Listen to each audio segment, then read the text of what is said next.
Muy buena noche, ¿cómo está usted allá en casa? Estamos acá, TN23, a la medida, el análisis de la noticia, completamente en vivo, agradeciendo su sintonía. Sandy, ¿cómo estás? Es un honor compartir contigo una noche más. Por cierto, como todas las noches, extremadamente elegante. Muchísimas gracias, Julio. Muy buenas noches para ti. Gracias por siempre apoyarnos en el tema del análisis, que por cierto hoy va a estar muy interesante porque estaremos hablando un poco acerca de las elecciones, los próximos comicios. ¿Usted cree que se pueda votar solo con DPI?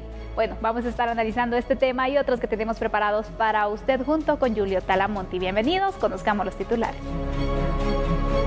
Analizan implementar voto en el extranjero únicamente con DPI. Analizamos si la medida representaría algún riesgo para la integridad de las elecciones.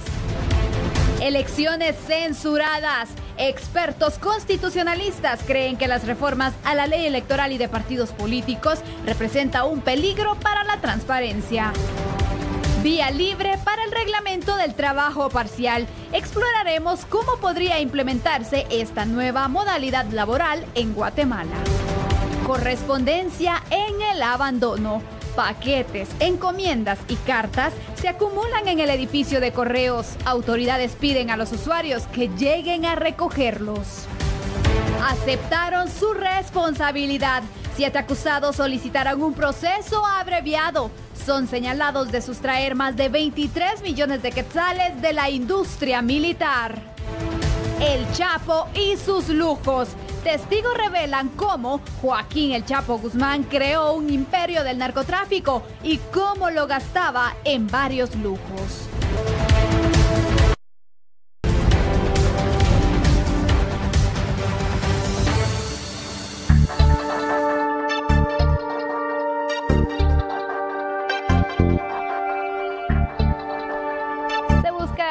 Implementar el voto en el extranjero, pero ¿qué medidas se van a adaptar? El Tribunal Supremo Electoral presentó una iniciativa de ley para que los guatemaltecos en el extranjero puedan participar de las elecciones presidenciales del país en el 2019, pero hay una situación que pretenden cambiar y aquí se la presentamos. Los guatemaltecos mayores de 18 años que vivan en otro país y ya cuenten con el documento de identificación DPI estarán automáticamente empadronados para votar por el binomio presidencial en las próximas elecciones. Esto es lo que busca el Tribunal Supremo Electoral por medio de una iniciativa presentada al Congreso de la República. Nosotros lo vemos como algo positivo. Evidentemente se hubiera querido que se hubiera poder empadronar a todos los migrantes guatemaltecos. Lamentablemente pues es un esfuerzo muy grande. Consideramos que este tema es un tema transitorio y que para las siguientes elecciones pues ya se haría de esa manera, pero ahorita los guatemaltecos son los que tengan DPI. Según el diputado Felipe Alejos, el Tribunal Supremo Electoral, el RENAP y el Ministerio de Relaciones Exteriores deben velar porque más guatemaltecos obtengan el documento de identificación. Me parece una buena medida y creo que los migrantes que están en el extranjero merecen la oportunidad de poder votar y esta es la mejor manera de hacerlo, pero se necesita coordinación. El Ministerio de Relaciones Exteriores, el RENAP y el Tribunal Supremo Electoral y que todos se pongan manos a las obras para poder hacerlo y también el Congreso ahora de aprobar esto más tarde en el mes de enero.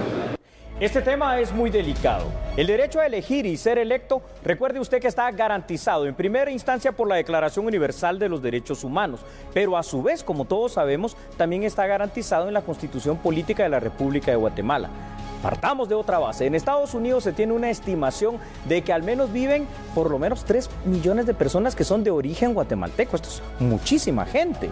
De estos 3 millones, que son un montón, solamente, ojo, 157,000 personas tienen DPI, porque lo sacaron antes de ir a Estados Unidos y está registrado. Y de ellos, tan solo 71,000 personas están empadronadas. Entonces, para garantizar este derecho al voto, a elegir y ser electo, lo que ha propuesto el Tribunal Supremo Electoral es, de alguna forma, invertir en máquinas lectoras de chip a efecto de permitir, en esta única ocasión de las elecciones del 2019, que el guatemalteco emita su el simple DPI.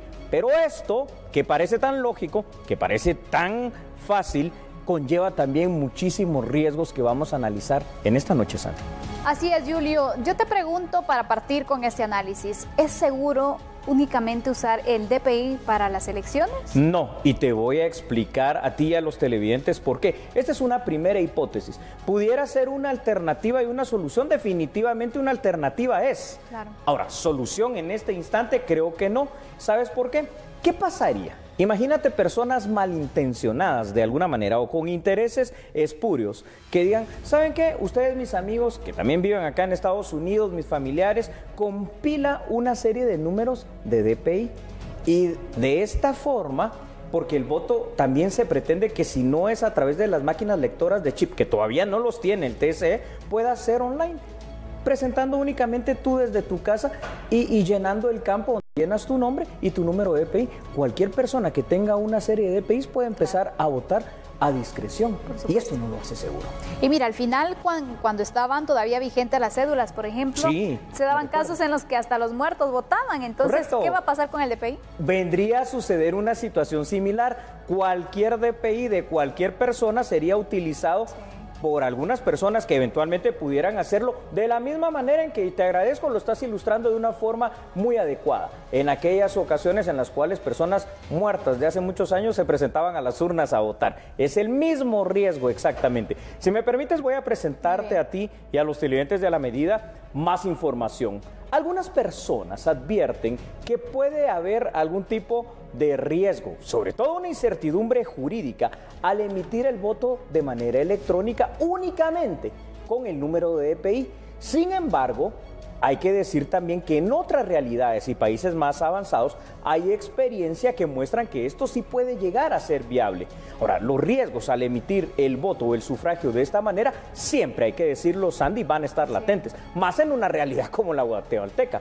Por ello, deben de ser extremadamente cuidadosos los magistrados del Tribunal Supremo Electoral, no solo para implementarlo, sino que para evitar que cualquier tipo de anomalías se presenten. Habrá que determinar si el Tribunal Supremo Electoral está en la capacidad de garantizar al 100% la protección y la encriptación de este tipo de votos a manera de no duplicar los mismos, para evitar precisamente que haya algunas anomalías que puedan presentarse. Si esto no se puede garantizar al 100%, lo mejor es no implementarlo en esta ocasión.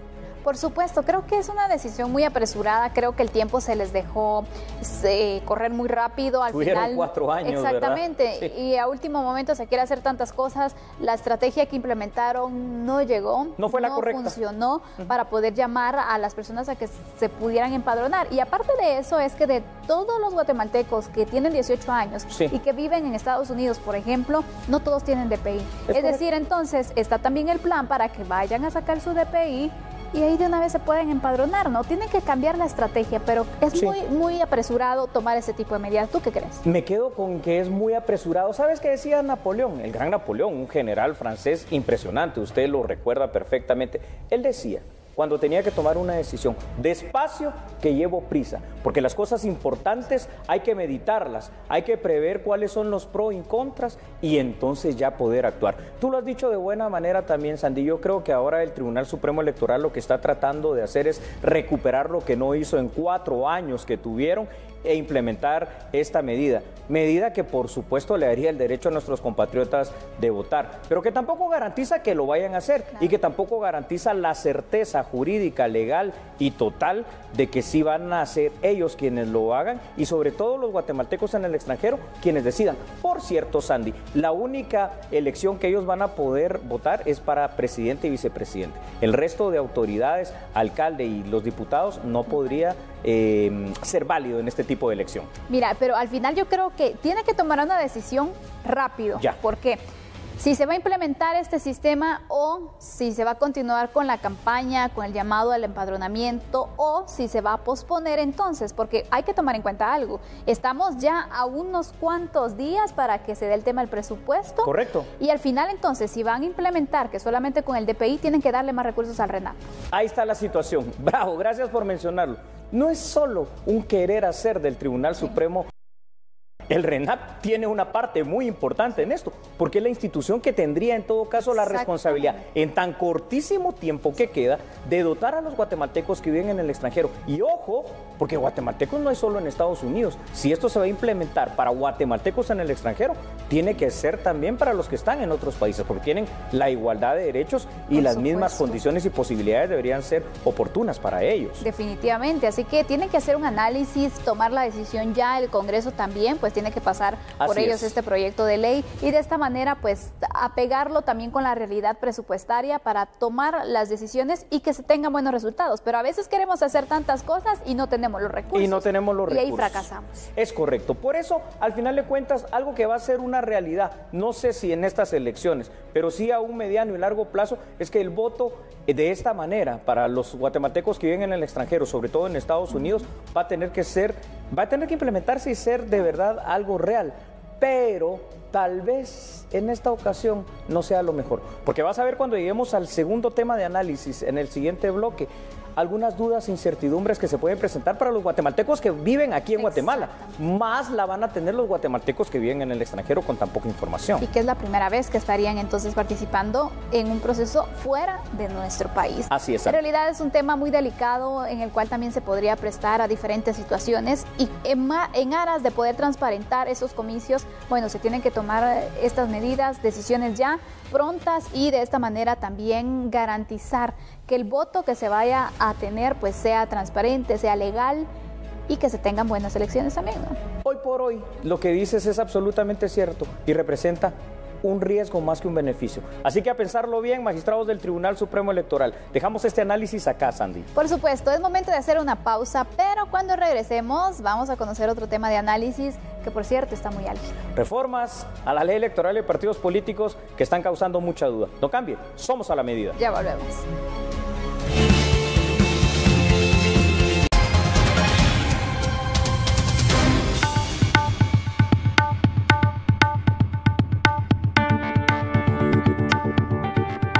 Continuamos hablando del tema electoral. Con el nombre Foro Nacional Elecciones 2019, organizado por la Cámara de Periodistas de Guatemala, se analizaron las reformas a la ley electoral y de partidos políticos.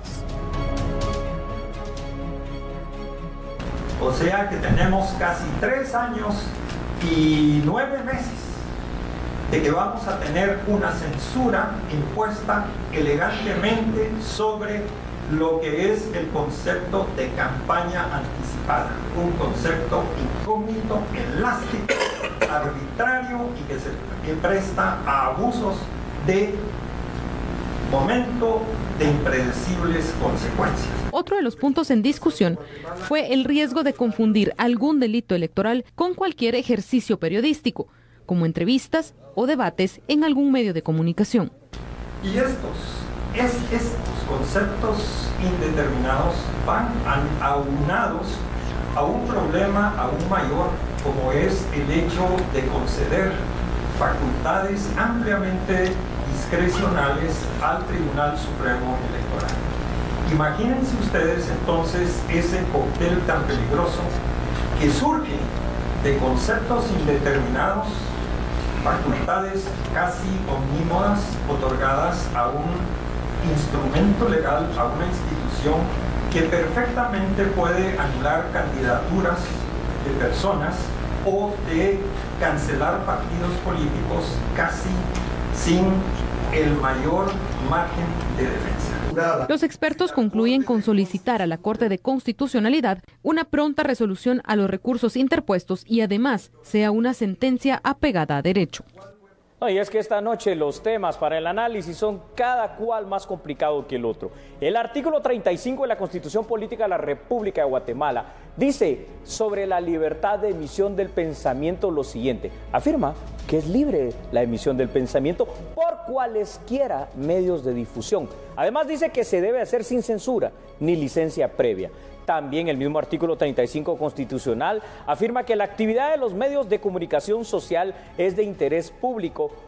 Para algunos expertos, esta situación constituye un alto riesgo de que el proceso electoral 2019, que ya se avecina, no goce con la cobertura mediática, con lo cual el votante no va a tener la información pertinente. Los medios de comunicación social se podrían ver expuestos inclusive a serias sanciones por parte del Tribunal Supremo Electoral por el simple hecho de informar, de realizar entrevistas o debates o cualquier actividad relacionada con el tema de los candidatos en esta próxima elección. La situación constituye realmente un fuerte llamado de atención a lo que pueda o no pasar, porque hay una cosa, Sandy, muy cierta. Estamos en una era democrática, pero esto a criterio de los analistas y expertos constitucionalistas, puede ser la elección más censurada de la era democrática, entre comillas. Este tema, por ejemplo, ya pasó por la Corte de Constitucionalidad. Es correcto. Julio, ya tiene el aval y las recomendaciones finales para que el Congreso, pues bueno, ahí se toman las decisiones al final, pero ellos no pudieron observar que se estaba violentando un artículo que es constitucional, hablemos la libre emisión del pensamiento. ¿No se puso a analizar o ver esta realidad que podríamos tener y las complicaciones también en el tema de la libre expresión? De hecho, estas reformas ya son una realidad porque fueron aprobadas por el Congreso de la República, recuerdas tú, en el año 2016. Esto es grave, esto es absolutamente grave el no haber visto esto por aquellas personas que tienen la misión de defender la Constitución. Hay planteada un recurso, como se le llama, de inconstitucionalidad ante la Corte de Constitucionalidad, precisamente, pero parece ser que a los magistrados este tema no les importa, porque ni siquiera lo han conocido y mucho menos lo han resuelto. Y aquí Sandy llama un poquito la atención. A ver, ¿cómo el votante guatemalteco va a poder tener la información para tomar una decisión en cuanto a los candidatos, sus planes de gobierno, lo que van a hacer, los pro, los contra, si no se puede a través de los medios de comunicación dar la cobertura pertinente? Es que no encuentro explicación. Por supuesto, Julio. Mira, al final los medios de comunicación son los mediadores entre la población y entre este caso los candidatos, por ejemplo. Pero cuando te tienen tan limitado, al final esa información se limita para la población también, porque ellos entonces van a quedarse sin conocer cierta información, sin conocer más a fondo a los candidatos, por ejemplo. Eso es. Y tomar así una decisión responsable e inteligente. Estamos entonces aquí afectando también el propio sistema electoral. Definitivamente que sí, Sandy, porque al final de cuentas, como tú bien lo has indicado, el más afectado va a terminar siendo el votante, porque quiere conocer cuáles son las propuestas electorales, los planes de gobierno y el trabajo que se va a realizar, pero esto va a ser muy difícil y de hecho por eso es que el recurso planteado es un recurso bastante fuerte, es el recurso de inconstitucionalidad, es decir, de declarar que estas reformas no son viables. Tú lo dijiste muy bien, la Declaración Universal de los Derechos Humanos fuera de la Constitución, en su artículo 35, dice que la libre emisión del pensamiento es un derecho humano y esta libre emisión del pensamiento conlleva poder informar, que es precisamente el papel fundamental de los medios de comunicación social. ¿Hay alguna posibilidad de cambiar este sistema? Porque ya está adaptado entonces, pero para poder de esta forma garantizar a la población que van a tener la información, van a tener pues todo a la mano prácticamente, porque es una facilidad de la que se le da por medio de los diferentes medios de comunicación. Sí existe, Sandy, pero está en manos, una vez más, de la Corte de Constitucionalidad, que resuelvan este recurso de inconstitucionalidad planteado. Lo pueden resolver en 3 vías, que no ha lugar y todo queda igual como está ahorita y vamos a elegir sin información, sería dramático, o que resuelvan una inconstitucionalidad parcial para que sí se pueda informar de una buena manera, o la inconstitucionalidad total que haría que se regresara al método anterior, que la información fuera libre completamente en cualquier medio de comunicación, escrito, radial, televisivo, revistas, lo que fuere. ¿Te puedo dar más información? Por favor. A usted también. Un fenómeno que se ha podido evidenciar es que el proceso electoral 2019 no ha iniciado con una gran precampaña. Usted se recuerda que para otros procesos electorales las carreteras, las piedras, los árboles, ya todo estaba pintado, habían vallas en todos lados. También eso estaba bastante mal, pero es que ahora no hay nada. Y se dice que campaña anticipada por parte de las organizaciones políticas es lo que se ha tratado de evitar. Sin embargo, lo están restringiendo tanto que ahora lo que no hay es información. El Tribunal Supremo Electoral, con las reformas que están vigentes al día de hoy desde el año 2016, tiene la facultad de sancionar a los medios de comunicación y a los partidos políticos, pero esto es una facultad muy discrecional y ojo, no es función del Tribunal Supremo Electoral la sanción, la función de ellos es velar por un proceso electoral limpio, puro.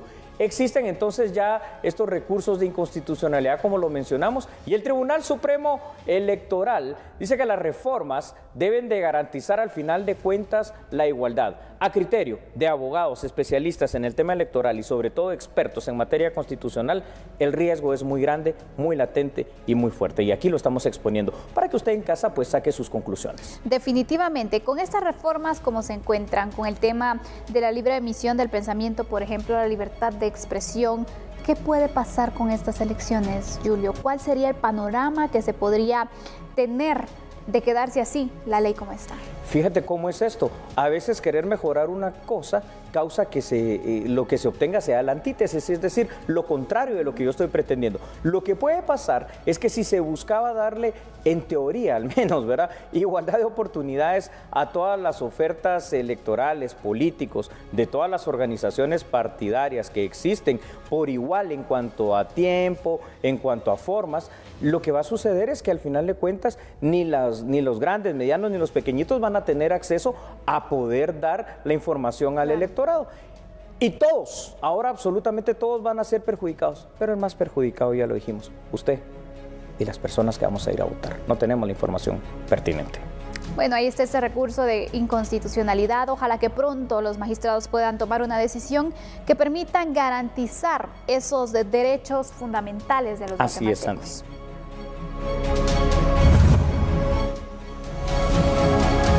Es momento de conocer otras noticias. Preste atención porque diferentes tipos de correspondencia y encomiendas continúan acumulándose en el edificio de correos. Las autoridades tanto de la SAT como de correos solicitan a los usuarios que lleguen pronto a recoger sus paquetes. Las fiestas de fin de año y actividades comerciales son sinónimo para las autoridades de SAT y de correos del abandono de diverso tipo de paquetes, la mayoría por evitar el pago de impuestos y otros por datos erróneos que se consignan en el momento del envío. Hasta el momento, a partir del 2016, nosotros teníamos aproximadamente 69,000 paquetes acumulados. Hasta el momento tenemos más de 4,000 paquetes aproximadamente, los cuales son porque las personas o no viven en la residencia o no fueron localizadas por el teléfono que aparece en el paquete. Entonces están todavía en nuestras bodegas para regresarlas al lugar de destino. Esto es a nivel nacional, son más de 4,000 paquetes que están a nivel nacional. Hablando de cartas, fueron aproximadamente 191,000 cartas los que quedaron de la concesionaria para correos y hasta el momento tenemos más de 22,000 cartas que de igual manera son porque algunas ocasiones no ha sido localizada la persona y la carta está acá y se va a regresar a su lugar de origen. La aduana de fardos postales tiene el mismo problema. Se reportan más de 16,000 fardos postales abandonados. Se analiza subastarlos o destruirlos. En algunos casos aplica que la mercancía sea regresada al lugar de donde provino la mercancía y en otros, si no se moviliza, pues tocará hacer la subasta de mercancías y en dado caso que no se subaste, pues corresponde la destrucción de las mismas. Por eso hemos iniciado toda una serie de estrategia de comunicación, hemos publicado en los diferentes diarios, se ha tomado a la tarea esta aduana en llamar a los usuarios para que se presenten a recoger las mercancías. Esperamos que esto pueda avanzar en estos meses. Se prevé que a mediados de diciembre se concrete un acuerdo con distintas aerolíneas para retornar a su país distintos paquetes que no han sido reclamados.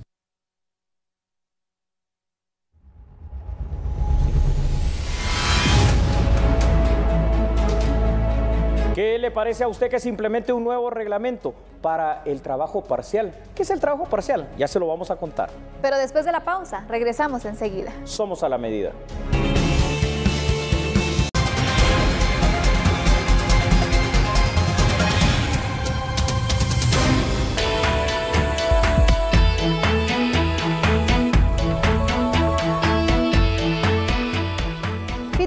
Se da este tema. Luego de obtener el visto bueno de la PGN, la cartera de trabajo espera presentar en las próximas semanas el reglamento para impulsar el trabajo a tiempo parcial. El Congreso de la República aprobó el convenio 175. El convenio 175 de la OIT es un convenio en materia de derecho laboral. Son derechos laborales que por lo tanto son derechos humanos y entran al bloque de constitucionalidad, que ahí sí hay reiteradas resoluciones de la Corte. Y por otra parte, también nosotros ya contamos con un dictamen favorable de la PGN, donde se establece la viabilidad de este reglamento y del convenio. Y bueno, nosotros esperaríamos a que si en algún momento pues la Corte debe de manifestarse al respecto, pues que tome en cuenta también la manera de interpretar la Constitución, que debe ser una manera integral. Deben de tomarse en cuenta otros principios que se incluyen también en la Constitución, como la proporcionalidad, la razonabilidad y la igualdad. Con dicha herramienta se espera brindar empleos a jóvenes, madres, entre otros. Además se incluye el beneficio del seguro social. Una de las acciones que podemos pensar es flexibilizar el mercado laboral a través de nuevas, formas de relación laboral, como podría ser el trabajo a tiempo parcial. También buscamos generar un tránsito a la formalidad ordenado. Queremos generar una estrategia nacional de formalización. También queremos promover el empleo a través de la capacitación, a través del INTECAP, generando capacitaciones técnicas que sean también en algunos casos financiadas por el Ministerio y financiadas también por otros actores externos, y que buscamos que haya mano de obra calificada. También queremos trabajar en conjunto la Política Nacional de Empleo Digno con la Política Nacional de Competitividad.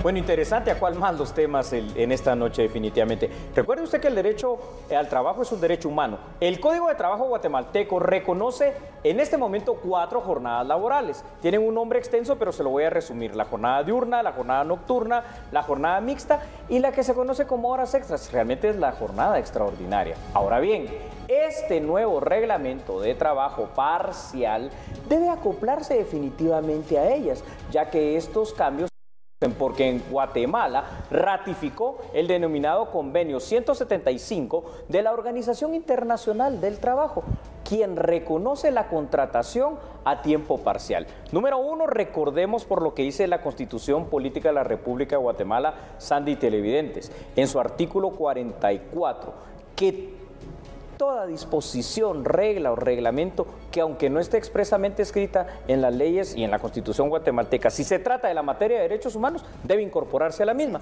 Y el derecho al trabajo es parte de, así que ahora pues bienvenida sea esta 5ª jornada laboral de tiempo parcial, ¿no? Mira, antes de empezar con el análisis, quiero que aclaremos muy bien de qué se trata esta jornada de tiempo parcial. ¿Las personas pueden comprender entonces la diferencia entre cada una? Claro que sí. Cada una de las jornadas, que le estamos dando el nombre corto, ¿no?, para no hacerlo tan largo. Por ejemplo, me voy a referir a la jornada ordinaria de trabajo efectivo diurno, como realmente la define la ley laboral guatemalteca. La jornada diurna, para que nos entendamos, consta de 8 horas efectivas de trabajo al día. Entonces, la jornada a tiempo parcial se desprende de esta jornada y consta de trabajos que pueden llegar de 1 hora hasta 4 horas y que tú obviamente va a ser un medio tiempo, como se le conoce, en trabajos, por ejemplo, a veces como la docencia o algún otro tipo de actividades para poder inclusive dedicarte a otras cosas, pero se te van a reconocer los beneficios de las otras jornadas. Recordemos una cosa, al final de cuentas, los principios del derecho laboral guatemalteco y los principios universales constituidos del artículo 101 al artículo 117 de la Constitución y en el artículo 23 de la Declaración Universal de Derechos Humanos, que yo le invito a que los lea, son iguales para todos, no importa la jornada. Tienes derecho al pago de las prestaciones, de ley al pago de las prestaciones correspondientes a lo que se denomina el aguinaldo para fin de año y el bono 14 y todo lo demás, vacaciones y lo que corresponde. Por supuesto, y esto es lo que quiero que aclaremos, porque las personas dirán, bueno, hay trabajos que tienen este tiempo parcial, hay personas que trabajan medio tiempo, pero ¿cuál es la diferencia o qué vendría a cambiar? El tema de las prestaciones. El tema de las prestaciones. Y el seguro social me imagino que se tendrá que adaptar. Mira que, gracias Sandy. ¿Sabes una cosa? La seguridad social dice otro artículo de la Declaración de los Derechos Humanos que es también precisamente uno de ellos, uno de estos derechos. Entonces también debe aplicarse a este tipo de jornada el beneficio de la seguridad social. Y esto es muy bueno porque precisamente brinda esta garantía de cobertura mínima por parte de, en este caso, del ICS, para el caso guatemalteco, al trabajador, aún sea así, de tiempo parcial. A ver, Sandy, ¿cuántas personas, por ejemplo, contratan, por decirte, a gente que le llegue a hacer el jardín y que se va a tardar 2 o 3 horas, a gente que llegue a hacer algún trabajo muy particular, muy específico, y a ellos no se les acostumbra dar este tipo de beneficios? o algún otro tipo de persona que te lleve, por ejemplo, en una cuestión, qué sé yo, de enfermería, por 3, 4 horas a cuidar a un familiar tuyo, pensamos, o tutorías, por ejemplo, que se dan mucho, claro, que estas personas no tienen derecho a estos beneficios. Bueno, pues resulta que sí los tienen, y así debe ser. Ahora, por ejemplo, en el tema, esto solamente abarca el tema del trabajo formal. ¿Qué pasa entonces con estas personas? Porque prácticamente quienes dan un servicio como este se encuentran en la informalidad, porque en ocasiones no dependen de un patrono, sino que simplemente hay personas emprendedoras, ¿no?, que están ofreciendo ese servicio. Ahora tendrán que tener el beneficio, o cómo se va a manejar en ahí es donde va a quedar precisamente la limitante, porque al final de cuentas una relación laboral patrono y trabajador viene perfeccionada por algo, por un instrumento también del derecho laboral que se llama contrato. Contrato que puede ser de manera verbal también, así lo dice la ley laboral en Guatemala. Pero esta parte va a haber que afinarla, porque seguramente ahí hay detalles que todavía quedaron, como ese tipo de lagunas que muy bien estás tú preguntando. Voy a dar más información para que conozcan un poquito mejor esta propuesta. Existe un debate sobre cómo implementar el trabajo parcial. Algunos creen que se debe aprobar un reglamento, otros creen que es necesaria una reforma integral y completa al Código de Trabajo guatemalteco, o que se debe emitir una ley de trabajo a tiempo parcial que sea específica. En el Congreso de la República ya existe la iniciativa, es la 5477. Esta busca apegarse a algo que ya es obligación del Estado guatemalteco, el cumplimiento de lo dispuesto en el artículo, en el convenio, quiero decir, 175 de la Organización Internacional de Trabajo de Naciones Unidas. Sin embargo, el mismo Ministerio de Trabajo afirmó que presentará una propuesta de reglamento en los próximos días. Y uno de los aspectos importantes para mencionar este convenio 175 de la OIT es que ahí se afirma que deberán adoptarse precisamente lo que tú decías, todas las medidas necesarias para asegurar que los trabajadores, aún aquellos a tiempo parcial, reciban la misma protección que los trabajadores a tiempo completo. Entonces, esto responde a lo que preguntabas anteriormente, pero esto no está. Por eso esa serie de medidas, de reglamentos y de cómo se va a ir implementando, todavía es muy novedoso hablar de ello en Guatemala, pero aplaudo algo, el hecho de que se quiera proteger al trabajador de manera integral, Sandra. Mira, son diversos los beneficios que se presentan con esta aprobación, con esta ley, el reglamento que está pendiente por el Ministerio de Trabajo. Por ejemplo, en el caso del trabajador, las jornadas, especialmente las personas que se dedican al hogar, las amas de casa, por ejemplo, que pueden dedicarle un tiempo al hogar, otro tiempo a estar en un trabajo para poder generar exactamente ese ingreso adicional al hogar, porque sabemos que en ocasiones también eso limita que solamente el esposo, por ejemplo, trabaja, o en el caso de las madres solteras tienen que ver la manera de cómo combinar el tema de los hijos, de la casa, el trabajo, y esto viene a facilitar precisamente a estas personas. Pero ¿qué pasa con el caso de los empresarios, por ejemplo? ¿Cómo les va a beneficiar a ellos? Bueno, tanto como beneficiar, pudiera pensar el empresario, a mí no me beneficia, va a decir. ¿Por qué? Porque yo lo que voy a tener es que erogar más en el pago de las prestaciones de ley correspondientes. Ojo, fíjese usted lo siguiente, hay una rama de la seguridad que es precisamente la seguridad laboral, de la cual se desprende la seguridad industrial, la seguridad en el trabajo, para entendernos. Si usted como empresario no paga lo mínimo que debe dar cobertura, como es el seguro social, a la hora de que a uno de sus trabajadores, aún a tiempo parcial, le suceda un incidente, un accidente o alguna situación que dañe su integridad física, el patrono es el obligado a pagar completa esa indemnización de los gastos médicos más todo lo que corresponda. En cambio, con este tipo de cobertura ya va a ser el IX quien, a través de las aportaciones de las personas que lo pagan, pues entonces va a ser mucho más fácil para el patrono. Al final de cuentas tiene cosas buenas también para los patronos. Claro, y aparte yo veo también el tema de la efectividad, Julio, porque hay personas que están buscando esa oportunidad de poder tener durante unas horas un trabajo donde poder generar esos ingresos, y obviamente también están con toda la gana de laborar, ¿no? Entonces es otro de los incentivos que se pueden ir generando al final en la economía nacional, donde sabemos que las tasas de desempleo son bastante altas. Claro que sí, Sandy. Creo que a manera de corolario para este tema, vamos a lo siguiente. Si ya tenemos un compromiso en materia de derechos humanos, honremos lo que dice nuestra Constitución. Ya lo dije, léalo por favor, artículo 44 y artículo 46 de la misma. No nos queda más que cumplir, y qué bueno, porque al final de cuentas en Guatemala todos somos trabajadores, y este tipo de beneficios es bueno para todos. Bueno, concluimos entonces con el análisis de este tema. Vamos a estar pendientes de la publicación del reglamento por parte del Ministerio de Trabajo.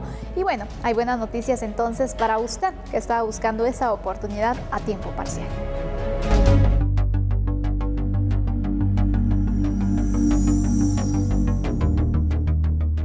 Conozcamos las noticias judiciales. Hoy, en el caso denominado Industria Militar, 7 acusados decidieron aceptar su responsabilidad penal en el proceso y también se acercaron al Ministerio Público para solicitar un procedimiento abreviado.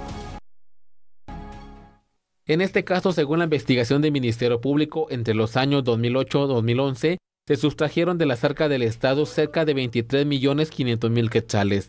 El dinero fue sustraído a través de compras irregulares que realizó la Policía Nacional Civil y el Consejo Nacional de Áreas Protegidas a la industria militar.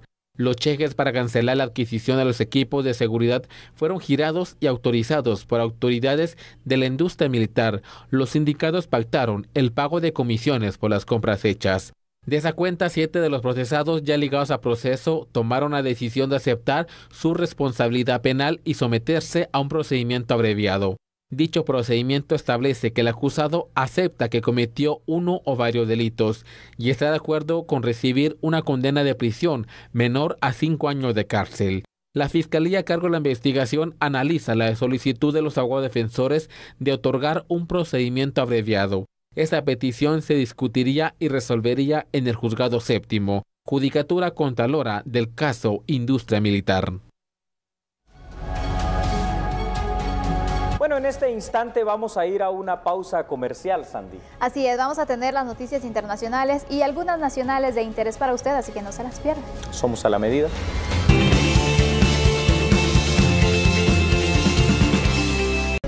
Gracias por permanecer en sintonía de A la Medida. Vamos a otro orden informativo. Para la sesión de este día miércoles en el Congreso se agendó la interpelación en contra del ministro de Desarrollo Social, Carlos Velázquez Monge. Sin embargo, no se alcanzó el quórum necesario para continuar con la misma. Aquí en A la Medida, la información. El ministro de Desarrollo, Carlos Velázquez Monge, asistió al Congreso de la República para enfrentar una interpelación en su contra. Primero que nada, nosotros somos respetables del honorable y soberano Pleno del Congreso de la República y nosotros vamos a acatarnos y a someternos a las disposiciones que ellos convengan en las distintas instancias. No puedo opinar al respecto, sino que simplemente soy un funcionario que debo de demostrar a todos los guatemaltecos a través de estos espacios que el Estado de Guatemala, el gobierno del presidente Jimmy Morales, el Ministerio de Desarrollo Social y mi persona como ministro de Desarrollo Social estamos cumpliendo con nuestra función, estamos velando por los guatemaltecos. De no ser así, no podríamos dar explicaciones de los 26 comedores sociales que se han abierto, el bono que se ha reactivado en todo el país, todos los 10 departamentos en los cuales nosotros hemos priorizado la ayuda para tratar el tema de la desnutrición crónica y estamos con la solvencia, el carácter y la firmeza de venir a dar cuentas a los honorables diputados que son los fiscalizadores constitucionalmente hablando de la gestión del ministro de Desarrollo y cualquier otro ministro. Alrededor de 130 preguntas serían realizadas al titular del Ministerio de Desarrollo. Sin embargo, la sesión no alcanzó a llegar hasta ese punto de la interpelación por la falta de quórum. El presidente en funciones, Felipe Alejo, citó al Pleno para este jueves a las 10 de la mañana para dar continuidad a la sesión permanente donde se realizará el juicio político. Hay noticias positivas para nuestro país porque luego de un largo proceso, el sitio arqueológico Takalijabaj podría convertirse en Patrimonio Cultural de la Humanidad. El expediente de nominación fue presentado formalmente a la sede de la UNESCO en París. La cuna arqueológica, enlace de la cultura olmeca y maya, busca convertirse en el cuarto patrimonio cultural de la humanidad que posee Guatemala, luego de Tikal, Quiriguá y la ciudad colonial de Antigua Guatemala. Próximamente se han creado las condiciones, porque estos son procesos largos, complejos, que tienen que ser aprobados por un consejo internacional. Es probable que entre, yo creo que ya sería un hecho, próximamente el lugar de Takalijabaj, que está en el departamento de Reutaluleu. Un importante lugar desde el punto de vista histórico, porque es un sitio de encuentro de la cultura olmeca con la cultura maya y por lo tanto se dan ahí muchos elementos para conocer cómo fue ese proceso. Luego hay otros lugares, muchos sitios arqueológicos en el área de Petén, donde está la densidad máxima, digamos, el sitio como Mirador y como otros que ahí están y también otros lugares que merecen atención especial por la excepcional el valor que tienen desde el punto de vista cultural. Al respecto, autoridades de INGUAT consideran que el avance del expediente es positivo, por ello se espera la nominación de otros sitios turísticos. Sabemos que algunos países como México nos llevan una gran cantidad de atractivos y creo que Guatemala tiene todo para poder tener al menos 10 más. Sin embargo, en otros países tienen una comisión que se dedica nada más a hacer expedientes. En Guatemala creo que a través de un acuerdo gubernativo el Ministerio de Cultura tiene la facultad de hacerlo. Y según he conversado con el nuevo ministro de Cultura y Deportes, el señor Elder Suchité, ellos van a activar este comité y esperamos que así sea, para que este año de gobierno que aún nos queda pendientes, podamos por lo menos ingresar los expedientes para que en un futuro Guatemala tenga más atractivos turísticos que sean considerados por la UNESCO como Patrimonio de la Humanidad. Hablemos ahora un poco acerca del volcán de fuego. Debido a la constante actividad de este coloso, la municipalidad de Acatenango prohibió los visitantes el ascenso a dicho volcán y al volcán Acatenango. La medida es respaldada por el Instituto Guatemalteco de Turismo INGUAT. Es importante que mantengamos las recomendaciones que se dan a través de Conred, de la Municipalidad de Acatenango, también que se dan a través del INSIBUME y también de INGUAT. Hemos visto cómo algunas personas de forma temeraria están en el volcán Acatenango y están muy cerca de la erupción, en donde pueden salir gases que puedan ser veneno para el ser humano. Les queremos pedir que tomen las precauciones y que atiendan las recomendaciones de las entidades que les mencionaba antes. En realidad, Acatenango y fuego prácticamente están unidos por un lomo, están muy cerca y es muy peligroso que puedan ascender en estos momentos. Esperamos que la actividad del volcán descienda y que podamos tener de nuevo el volcán Acatenango como un atractivo turístico. Otra de las disposiciones de la comuna de la localidad es la coordinación con la PNC para actuar contra los visitantes que violen la prohibición. Esto aplica a operadores de turismo hasta nuevo aviso.